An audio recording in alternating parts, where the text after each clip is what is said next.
Para ma-determine ninyo na lowbat na nga talaga ang inyong battery kung sakali mang hindi mag-start, pwede nyong gamitin yung inyong busina. Try ninyong bumusina for 30 seconds. At kung sakali mga 10 or 20 seconds, pumaos yung inyong busina, hindi na nagtuloy o humina na, yan, possible yan, lowbat. Or pwede nyo rin namang gamitin yung inyong wiper. Kumbaga ilagay nyo lang siya yung susi ninyo, ilagay nyo sa on, then itry ninyong mag-wiper. Kung sakali man na nakatodo yung wiper, syempre lagyan nyo ng konting tubig, biglang bumagal ang takbo, ayan, pwede nga na lowbat nga ang inyong battery. Or pwede rin naman yung gamitin kung electronic yung inyong door, yung window, pwede nyong ibaba at itaas. Yun nga lang, hindi yan safe baka mamaya nalobat, natuluyan ng nalobat, hindi nyo na maiaangat at hindi nyo maisasarado ang inyong window.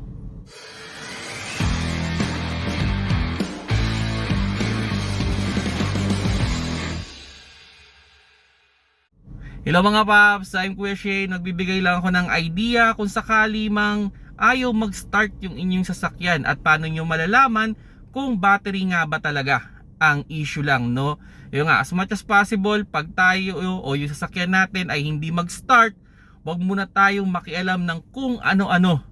Okay? Doon muna tayo sa pinaka-basic at ang pwede nating pagtuunan ng pansin dyan is yung battery.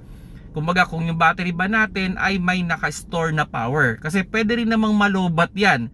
Like for example, naiwanan ninyo yung inyong ilaw, na off ninyo yung sasakyan, naiwanan ninyo naka-on for 24 hours, pwedeng pagbalik ninyo hindi na yan mag-o-on. Or meron kayong yung inyong rear yung inyong trunk, naiwanan ninyo na hindi nakasara o hindi nakasara ng proper, pwede yan na magpalobat. Kasi di ba yung mga trunk natin may ilaw din yan. So kung naiwanan nyo ng mga 24 hours yan, pwedeng hindi nga mag-start yung inyong sasakyan. Ang pinaka worst dyan ay may problema kayo dun sa mga relay, naka-stay on yung relay ninyo, so meron siyang binibigyan ng power kaya nadi-drain up yung inyong battery. Pero ito naman, pwede rin naman itong mangyari kung tumatanda na ang inyong battery, Kumbaga ang pinaka-safe and private use na kotse, mga 3 years or 50,000 kilometers. Kung maganda yung budget ninyo, pwede nyo nang palitan yan para siguradong sobrang reliable nung inyong sasakyan. Okay, pero yun nga, madidetermine nyo yan kung lowbat man ang inyong battery. Yun, try ninyong bumusina for 30 seconds. Medyo maingay nga lang to. At pag pumaus yan, hindi umabot sa 30 seconds, pwede na lowbat nga lang talaga yung inyong battery kaya hindi mag-start. O yun nga, pwede nyo gamitin yung inyong wiper. Kasi motor yun, medyo malakas mag-consume ng power yun.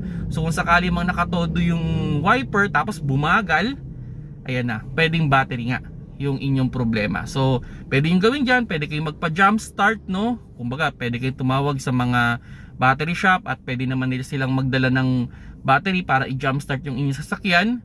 And i-evaluate na rin kung kumusta ba yung battery ninyo. Kasi kung more than 3 years old na yan, pag-isipan nyo na, Pero pwede rin maging problema dyan. Like for example, yung inyong alternator hindi na nagpo-produce ng tamang voltage.